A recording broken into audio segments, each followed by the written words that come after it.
আল্লাহ এক জায়গায় দুই ভাই, তো এক ভাই মাঠে কাজ করে, মা আছে বাবা নাই, মায়ের সেবা করে। আর এক ভাই ঢাকা থাকে, বাসা ভাড়া করে ছেলে মেয়ে নিয়ে বাস করে, কিন্তু বাড়িতে টাকা দেয় না। বাইরা যদি কয় বাইরে তুই লেখাপড়া করছ, চাকরি করছ, তুমি মার ওষুধ লাগে, তুমি কিছু টাকা পয়সা দাও না, ভাইয়ে জবাব দেয় তোমারে না জায়গা জমিন সব দিয়ে দিছি, আমি তো জায়গা জমিনের আয় ব্যয় আনি না, তুমি হেদিনের আয় ব্যয় দিয়েই তো মায়ের সেবা করতে পারো, আমার কাছে টাকা চাও কেন?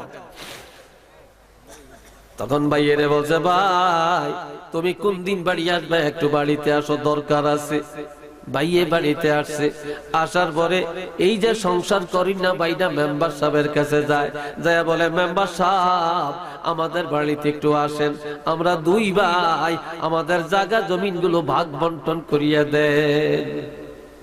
এখন ভাগ করতে বসছে, আর এখন ওই বাড়ির সোজা ভাই যে নাকি কাম কাজ করিয়া মারে খাওয়ায়, এই ভাইটা দাঁড়িয়ে বলতেছে ভাগ দুইটা, এর বাহিরে ভাগ করলে আমি মানবো না। কয় কি? এক ভাগ হলো জায়গা জমিনের ভাগ, আর এক ভাগ হলো আমার মায়ের ভাগ। তবে আমার জায়গা জমিন যত সব আমার বাইরে দিয়ে দেন, কিন্তু আমার মায়ের ভাগ আমি দিব না। আমি এতদিন কষ্ট করে আমারে খাওয়াইছি, আজকে সেই মা আমি ভাইয়ের ভাগে দিতাম না।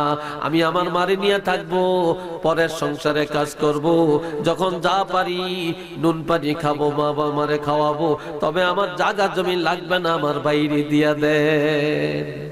এখন এক ভাগ নিল ভাইয়ে, মায়ের ভাগ শিক্ষিত ভাই নিয়ে গেল জায়গা জমিনের ভাগ।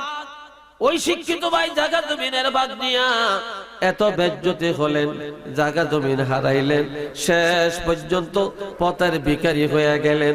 আজ এই ভাই মায়ের ভাগ নিয়ে গেলেন, মায়ের সেবা করতে করতে মা দোয়ায় সে কোটিপতি হয়ে গেল, এমনকি ওলি আল্লাহ হয়ে কবরে চলে গেলেন। এটা ধরে বলেন না আল্লাহু আকবার।